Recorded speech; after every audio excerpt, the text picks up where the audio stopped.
Thank you so much, Dr. Kuku, for that insight about the treatment and also the biomarkers. Yes, Dr. Nixon, you're welcome to give your presentation. Dr. Nixon is the head of training at the Uganda Cancer Institute. Thank you, Irene. Mine is going to be a very brief presentation, really looking at what the Uganda Cancer Institute is doing to address this rising incidence of lung cancer in the country. As Professor Chiwenga has mentioned, it's been one of the fastest growing cancers in this country.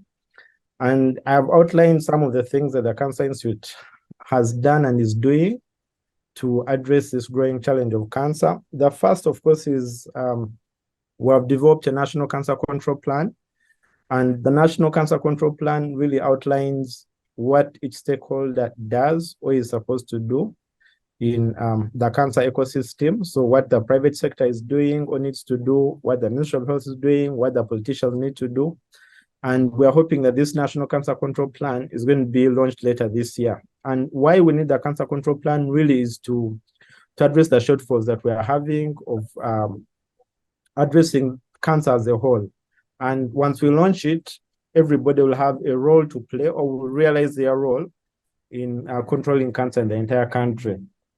In addition, both Bruce and Dr. Kuku have talked about early detection, and Cancer Institute has a fully fledged outreach and prevention department who go out to the community to sensitize the population. And now when they go out to sensitize the population, of course, they are not doing early detection in the community, but we hope that when they sensitize the population, people will come early. And Margaret has talked about the diagnostics, but for early detection. But also the Cancer Institute is improving diagnostics, and they have about 2 slides talking about the laboratory capacity and then the imaging services. Most of our lung cancers are diagnosed through imaging, and then, of course, followed by the lab. We're also expanding access to cancer treatment. Dr. Kuku has talked about these targeted therapies. These FDA-approved therapies are not yet available here. Some of the latest therapies, crizotinib and the like, are not yet available here, but we're also expanding access to these services. Professor Chiwenga talked about cancer registration, how almost all the data we have is from the Chadondo County. I will show later that we want to expand cancer registration services to cover a larger proportion of the population. And then we're also, of course, expanding human resource capacity. Professor Chiwenga has talked about training and the fellowships. We have regional cancer centers. And of course, we're also strengthening research, as Fred has talked about, or Cook has talked about. Now, I will walk through these slides very quickly because we are behind time, but this is some of the laboratory diagnostic capacity that Dr. Cook has talked about. We're actually able to do a lot of the molecular profiling that Cook has talked about. So we have a fully fledged pathology laboratory. We're able to do the clinical pathology, coagulation, flow cytometry. All these we're able to do at the Cancer Institute. Of course, of interest is immunohistochemistry, which we're providing to all patients. And EGFR is one of the components that we do for lung cancer. So we're able to do it here at the Cancer Institute. And when it comes to molecular, we have capacity for PCR and sequencing. We have ability to do EGFR, KRAS, BRAF, the V600E mutation that Dr. Kuku talked about, PIK3CA, we're able to do HER2, we're able to do BRCA1 and 2, and a number of others that are important. But importantly, we're also able to do biobanking. So we have tissues that if anybody wants to do research in the future, we'll have these tissues. Professor Chiwenga and Okuku are talking about how we need to be able to describe the molecular profile of our cancers here. And this biobank is going to be a resource for people who want to do this kind of science in the future. So we'll be able to map the population. Regarding imaging, we're setting up a comprehensive imaging unit. And these are some of the services that we have. But for lung cancer specifically, we have a CT scan, which is fully functional. Of course, the X-rays and ultrasound are there, but importantly, we have the CT scan. We are not using the low-dose CT scan for screening as a country yet, and maybe that's something that Professor Chirenga and Okuku, something that you need to take up, screening guidelines for Uganda. Whether this would be affordable, accessible is a different issue, but at least some of the services are available here at the Cancer Institute, and they're also available at our regional cancer centers. And as you're aware, these services are also available at the regional referral hospitals. We're also expanding infrastructure for care. This is some of the infrastructure. I will not emphasize this. And this is sort of the future infrastructure for Cancer Institute. And these are some of the services that we hope to have, including a cancer research and innovation campus that is going to support the molecular component. We have radiotherapy facilities, which we have 3 Linux, 2 Cobalt 60, and in total about 8 radiotherapy machines.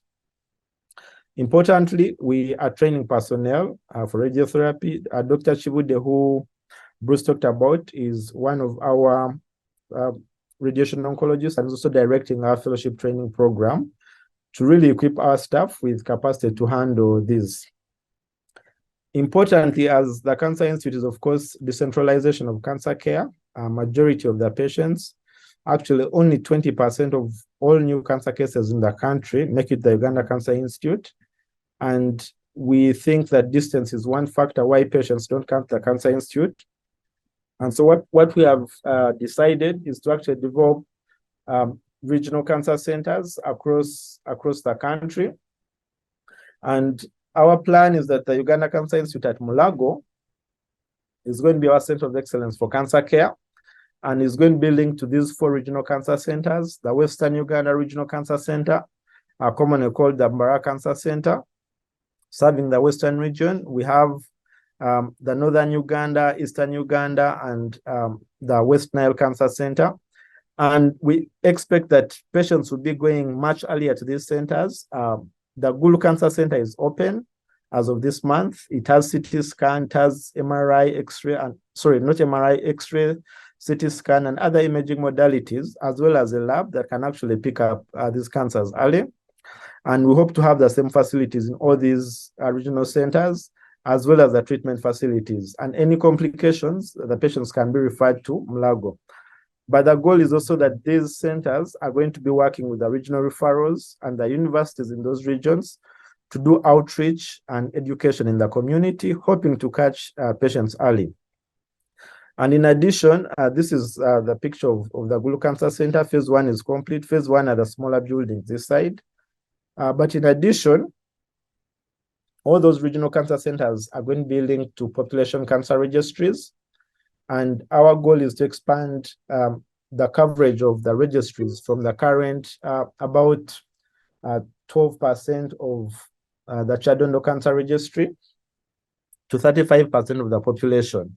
So our Arua Cancer Center will be linked with an Arua Cancer Registry. We'll have a Gulu Cancer Registry. There's currently a small Gulu Cancer Registry that we want to strengthen, and also link it to the regional cancer center there. Then we'll have one in Western Uganda. We'll have one in Eastern Uganda. And then, of course, there will be the Kampala Cancer Registry or the Chadondo Cancer Registry. And we think that all these registries will feed into a national cancer registry.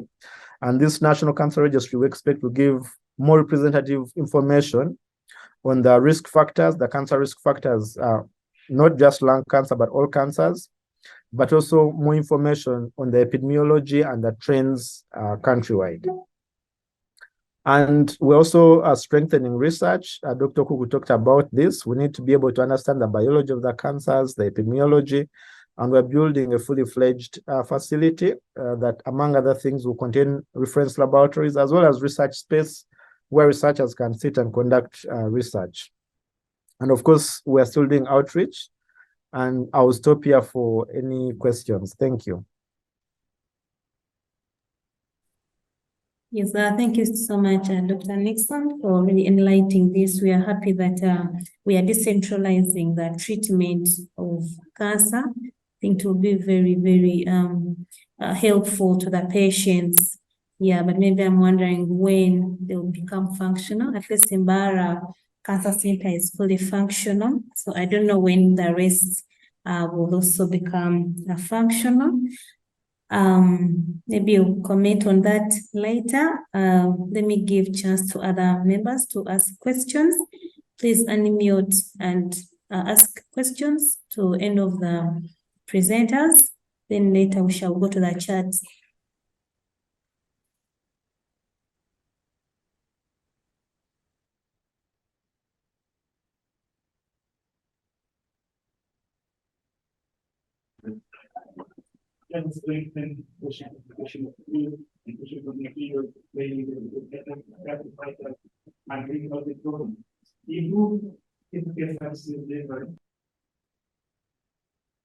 Any questions?